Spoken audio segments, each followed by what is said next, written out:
her or speak to her. She isn't human. Hey, I'm Sapphire. Want to hear something scary?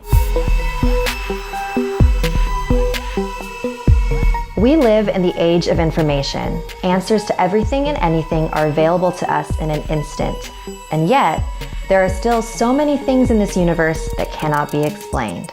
In these next few chapters, I'll be sharing the most puzzling, creepiest, unexplainable events that really happened, from unsolved crimes to common paranormal experiences. Our first story is about a young woman who checked into the Cecil Hotel and never checked out.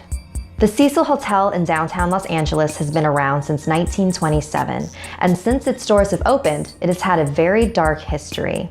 At one point, it housed famed serial killer Richard Ramirez, who murdered his victims in his hotel room. There have also been numerous incidents of guests jumping out windows and other unsolved deaths, just like the one I'm about to tell you. In January of 2013, a young woman named Elisa Lam flew to Los Angeles from Canada and checked into the Cecil Hotel. She was first placed in a hostel-style room, which she shared with another guest. But after 2 days, the front desk got a call. Hi, I'd like to make a complaint. The woman I'm sharing a room with is acting very odd. I don't feel comfortable. Is there any way you can move her? So Elisa was moved to a room of her own, and that was the last time anyone saw her. During her trip, she kept in frequent touch with her parents back home.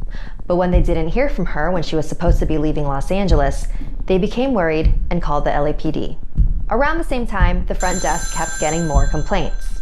The water pressure in the shower is so low. The tap water is all black. So a hotel staff member went up on the roof to inspect the water tanks. He noticed that one of them was open. He looked inside, and that's when he found Elisa floating in the tank. To this day, nobody knows how she got in there undetected. But there are a lot of theories. See, Elisa had bipolar disorder and depression and was on prescription medication to help keep her in balance. She kept a blog where she wrote about her struggles with her illness and seemed to be very open about it.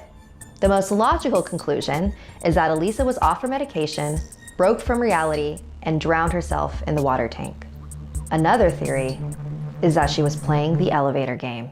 The elevator game is a ritual that originated on a Korean website. When performed properly, you can supposedly be transported to another dimension. In order to play, you need a building that has at least 10 levels.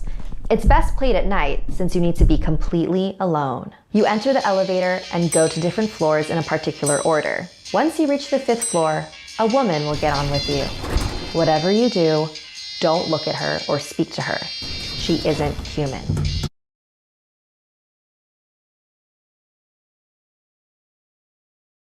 When you reach the 10th floor, you exit the elevator and enter a new dimension.